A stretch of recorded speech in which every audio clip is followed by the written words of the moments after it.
بسم اللہ الرحمن الرحیم۔ معزز محترم ناظرین کرام، ایک بہت دلچسپ واقعہ میں آپ کی خدمت میں گوش گزار کرنا چاہتا ہوں، اور یہ ایسا دلچسپ واقعہ ہے کہ جس کو سن کر ہر بندے کے دل کے اندر یہ جذبہ، یہ تڑپ، یہ امنگ پیدا ہوگی کہ مجھے بھی یہ مقام نصیب ہو جائے کہ جو محب رسول ہے اسے قیامت والے دن رسول اللہ صلی اللہ علیہ وسلم کی رفاقت نصیب ہوگی، آپ کا ساتھ نصیب ہوگا۔ یعنی جو محب رسول ہے وہ حقیقتاً جنت میں رفیق رسول ہوگا۔ اس حوالے سے یہ واقعہ سیدہ عائشہ رضی اللہ عنہا بیان کرتی ہیں کہ ایک مرتبہ ایک صحابی اللہ کے رسول صلی اللہ علیہ وسلم کے پاس آئے اور آ کر کہنے لگے کہ اللہ کے رسول، آپ مجھے میرے مال سے، میری جان سے، میرے گھر والوں سے، میرے بچوں سے بھی زیادہ عزیز ہیں۔ انک لاحب الی من نفسی ومن اہلی ومن مالی۔ اور ساتھ ہی کہنے لگے اللہ کے رسول، جب میں گھر میں ہوتا ہوں اور مجھے آپ کا خیال آتا ہے اور آپ سے ملاقات کرنے کو جی چاہتا ہے تو پھر مجھ سے رہا نہیں جاتا اور میں آپ کی خدمت میں حاضر ہوتا ہوں، آپ کا دیدار کرتا ہوں، اور پھر میں سوچتا ہوں کہ اگر میں فوت ہو گیا، اگر میں اس دنیا سے چلا گیا، اگر میری موت واقع ہو گئی اور آپ بھی اس دنیا سے چلے گئے، آپ بھی اللہ کو پیارے ہو گئے، رفیق اعلیٰ سے جا ملے، تو اگر میں جنت میں داخل ہو بھی گیا تو آپ تو قیامت والے دن جنت میں نبیوں کے ساتھ ہوگے، رفعت مع النبیین، آپ تو نبیوں کے ساتھ ہوں گے، بلند مقام پہ ہوں گے۔ اور وَإِنِّي إِنْ أُدْخِلْتُ الْجَنَّةَ خَشِیتُ حَتَّى لَا أَرَاكَ، اگر میں جنت میں داخل بھی ہو گیا مجھے ڈر ہے کہ میں آپ کو دیکھ نہیں سکوں گا، آپ کی زیارت نہیں کر سکوں گا، آپ تو نبیوں کے ساتھ اتنے بلند اور عظیم مقام پہ ہوں گے۔ جب اس صحابی نے اپنے اس محبت رسول کے جذبے کو پیش کیا اور محبت رسول کے اس انداز کو آپ کے سامنے رکھا تو صحابہ خاموش ہو گئے، رسول اللہ صلی اللہ علیہ وسلم بھی خاموش ہیں، کوئی جواب نہیں ہے۔ اسی خاموشی میں جناب جبریل امین علیہ السلام وحی لے کر آتے ہیں اور قرآن مجید کی یہ آیت کریمہ نازل ہوتی ہے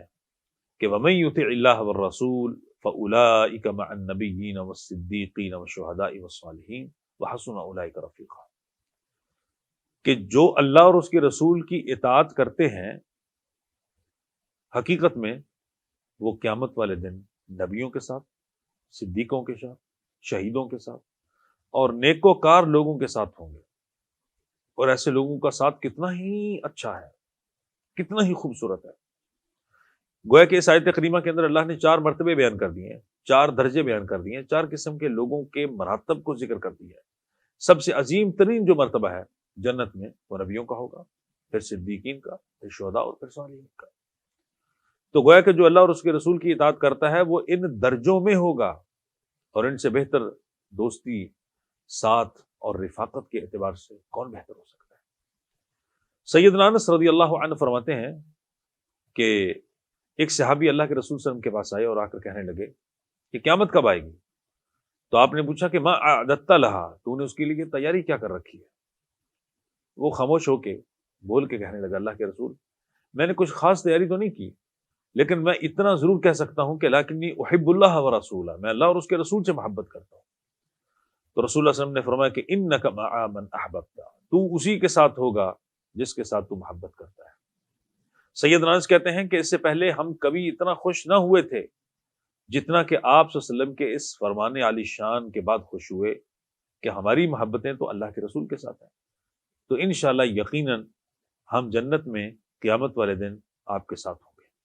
تو گویا کہ جو محب رسول ہے وہ قیامت والے دن اور جنت میں رفیق رسول ہوگا، لیکن اس کی ایک شرط ہے، اور وہ شرط یہ ہے کہ آپ صلی اللہ علیہ وسلم کی سچی اطاعت کرنے والا ہو، آپ کی سنتوں پہ عمل پیرا ہونے والا ہو۔ تو اس واقعہ کے اندر دلچسپی بھی ہے، شوق بھی ہے، اس کے اندر بشارت بھی ہے، اس میں رسول اللہ صلی اللہ علیہ وسلم کی رفاقت بھی ہے، لیکن اس کے لیے صرف ایک کام کرنا بہت لازمی اور ضروری ہے کہ آپ کی سنتیں اور آپ کی حدیثیں اور آپ کے فرامین اور آپ کے ارشادات کے مطابق انسان اپنی زندگی کو بسر کرنے کی کوشش کرے۔ یہی سیرت النبی کا اور آپ صلی اللہ علیہ وسلم کے اسوہ حسنہ کا اور آپ صلی اللہ علیہ وسلم کی جو حدیثیں ہیں، آپ کی جو سنتیں ہیں،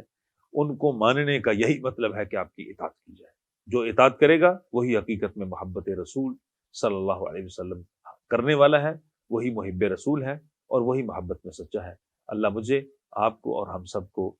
رسول اللہ صلی اللہ علیہ وسلم کی حقیقی طور پہ اطاعت کرنے کی توفیق نصیب فرمائے، اور آپ کی محبت ہمارے دلوں کے اندر اللہ جاگزی فرمائے۔ آمین یا رب العالمین۔